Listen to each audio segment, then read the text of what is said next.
En el video anterior yo les estuve explicando a grandes rasgos qué era lo que había pasado en los años 30 desde el punto de vista político y desde el punto de vista económico, y también les hablé algo desde el punto de vista social, es decir, sobre esa gran cantidad de trabajadores que se van a emplear en la industria y que son invisibles para la gran mayoría de los partidos políticos, pero que están y de cuya presencia se había percatado Perón, ¿sí? Cuando se da el golpe de Estado, se va a producir lo típico en todos los golpes de Estado: se cierra el Congreso, se cambia a los jueces que integran la Corte Suprema de Justicia, se limitan las garantías individuales, se ejerce la censura, todo eso típicamente lo que hacen todas las dictaduras. Desde el punto de vista económico hay una tendencia estatista que se va a ir exacerbando, y ya vamos a explicar en qué consiste eso. Y como yo les dije, uno de los objetivos principales es evitar el caos social que se relaciona con el desempleo, y este desempleo se relacionaba con la quiebra de las industrias que habían surgido al calor de la crisis primero y al calor de la guerra después. Pero yo les decía que Perón tiene un plan, y ese plan es utilizar a los sectores populares para conseguir una base propia de respaldo, y por eso va a solicitar un cargo menor dentro de lo que es la nueva dictadura, que es el de secretario de Trabajo y Previsión. Hasta ese momento los trabajadores no eran tenidos en cuenta, y a partir de ahí Perón ejerce una influencia sobre ellos que mezcla mecanismos represivos con mecanismos de cooptación, de captación. Se dice cooptación porque queda mucho más elegante, como se dice paradigma, y se dice un montón de términos que yo detesto. Workshop, por ejemplo, detesto. Entonces, desde el punto de vista represivo, lo que va a hacer es actuar sobre los sindicatos, encarcelando a los dirigentes opositores, es decir, aquellos dirigentes que no quieren seguir la política que estaba encabezando Perón. Y desde el punto de vista de cooptación, va a empezar a entregar a los trabajadores distintos beneficios, por ejemplo, interviniendo en los conflictos entre los empleadores y los empleados, laudando a favor de los sindicatos. O, por ejemplo, introduciendo mejoras como el pago de los accidentes de trabajo, la incorporación de las vacaciones pagas, en 1945 el pago del medio aguinaldo, que uno puede interpretarlo esto como maniobras más o menos demagógicas o más o menos reales en su contenido, pero lo cierto es que sucedían y eran percibidas como tales por los trabajadores, es decir, mejoras concretas sobre sus condiciones de vida.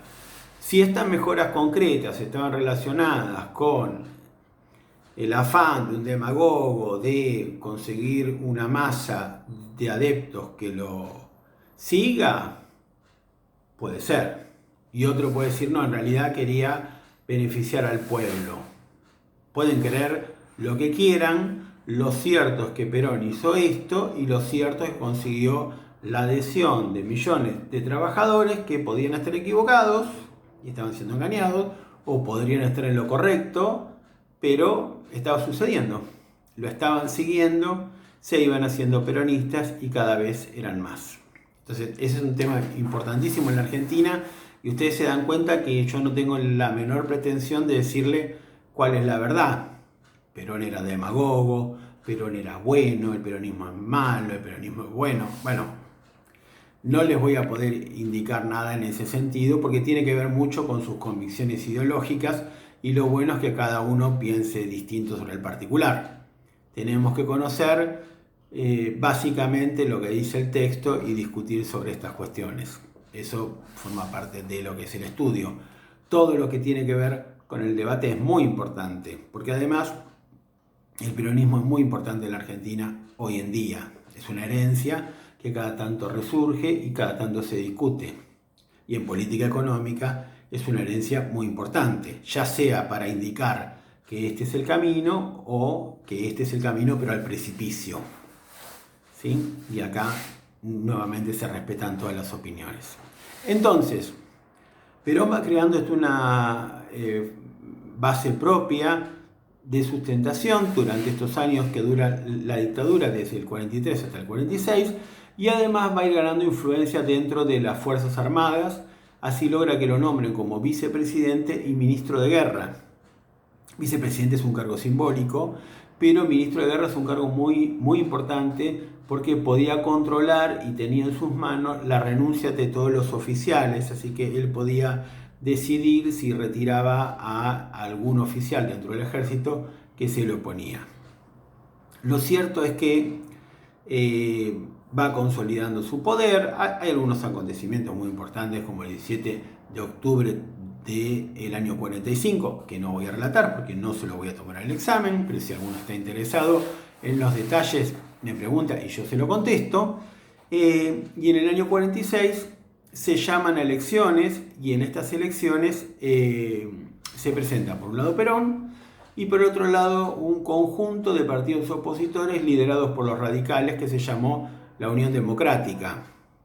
En la Unión Democrática estaban los radicales, los socialistas, demócratas progresistas, y también contaban con el respaldo de los comunistas y también desde afuera de los conservadores. Era una verdadera bolsa de gatos que estaban reunidos todos en su afán de vencer a Perón.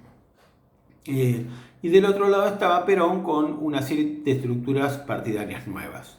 Se hacen las elecciones y para sorpresa de muchos, el que triunfa es Perón, no por un gran margen, pero el suficiente como para conquistar la presidencia y tener mayoría en diputados y en senadores. Entonces, recuerden este hecho que es muy importante. El acceso de Perón se da mediante elecciones que fueron muy limpias. La discusión es, bueno, y en el medio, ¿cómo era el proceso electoral? ¿Era justo? Bueno, el gobierno beneficiaba a su candidato, que era Perón, dándole los mejores espacios en la radio y relegando a los opositores a espacios y horarios muy marginales. Es decir, que hubo una elección en la que triunfó quien tuvo más votos realmente, no hubo fraude. Ahora, ¿son elecciones limpias y los opositores no se pueden reunir o se les complica? Y hay que discutirlo, es peronismo, ¿sí? Pero no son nuestras discusiones principales. Ustedes recuerden que la materia es historia económica argentina y sobre eso vamos, ¿sí? Ya desde el año 43 comienza a haber cambios en la economía que se consolidan desde el gobierno de Perón, el primer gobierno de Perón, que va del 46 hasta el 52. Después hay un segundo gobierno de Perón que va del 52 al 55, cuando un golpe de Estado lo derroca y comienza lo que se autodenominó la Revolución Libertadora. Quiere decir que Perón va a estar 3 años como funcionario de la dictadura y luego va a estar 9 años como presidente de los argentinos. Y acá empieza lo que va a ser considerado el peronismo típico, aunque vamos a ver que el peronismo tiene ciertas fluctuaciones. Hablemos sobre la ideología económica peronista, la política económica peronista. Esta política, como vamos a ver, tiene fluctuaciones, pero hay alguna raíz y algunas ideas que son principales y que ustedes tienen que recordar siempre de qué hablamos cuando hablamos sobre el peronismo. En la primera presidencia, en la segunda presidencia y, si ustedes quieren, también abarca el regreso de Perón y sus sucedáneos entre el 73 y el 76. Esas ideas tienen que ver con el rol del Estado en la economía. Primera puntualización importante. El peronismo está a favor del sistema capitalista. Es decir, que el peronismo acepta las dos condiciones que definen un sistema capitalista. Un sistema capitalista se define por, 1, la propiedad privada de los medios de producción. Y 2, la existencia de relaciones salariales.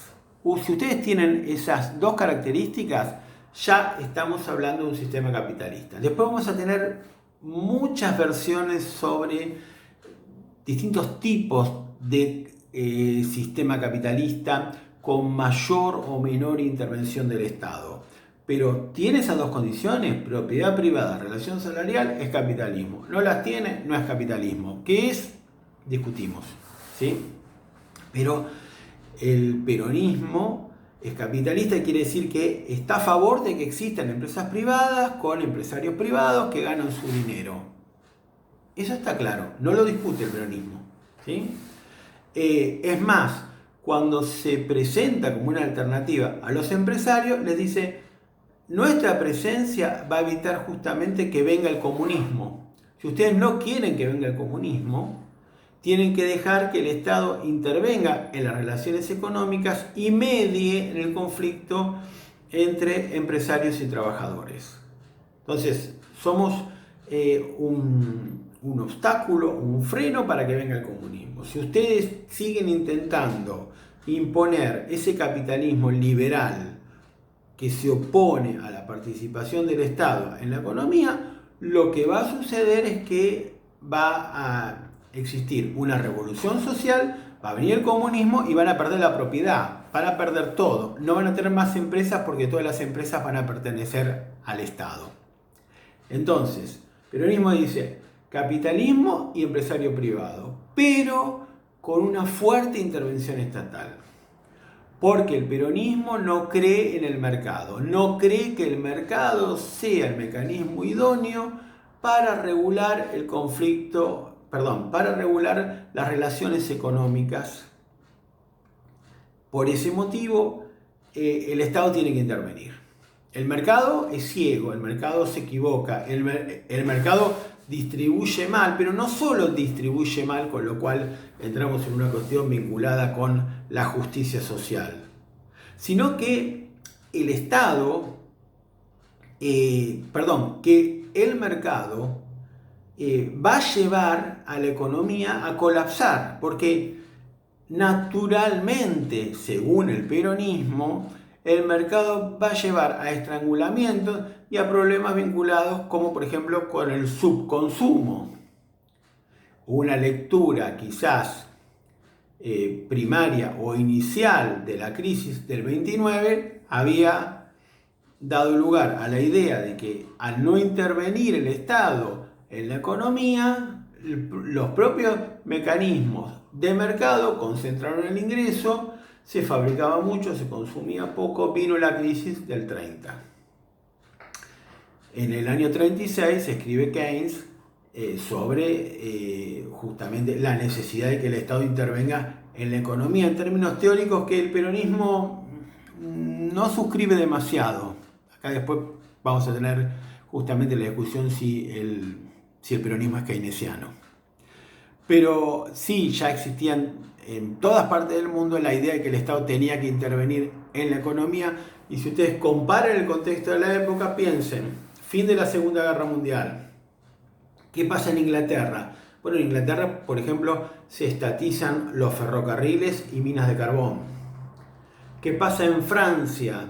En Francia, el Estado francés se hace cargo no solo de las empresas que brindan servicios públicos, sino también de empresas como las automotrices, como Renault, por ejemplo, ¿sí? Que aún hoy el Estado francés conserva una pequeña porción. Es decir, que el Estado estatiza, se hace dueño, compra parte de esas empresas y va a participar en su gestión o va a directamente dirigirla. En Italia van a surgir entes estatales que se ocupan de reorganizar distintas actividades económicas. Así que esto que hace el peronismo, que él quizás lo va a hacer de una manera extrema, esto de un capitalismo con fuerte intervención estatal, es un proceso que se estaba dando contemporáneamente en todas partes del mundo, especialmente en Europa Occidental. Bueno, acá termina el segundo, vamos al tercer video.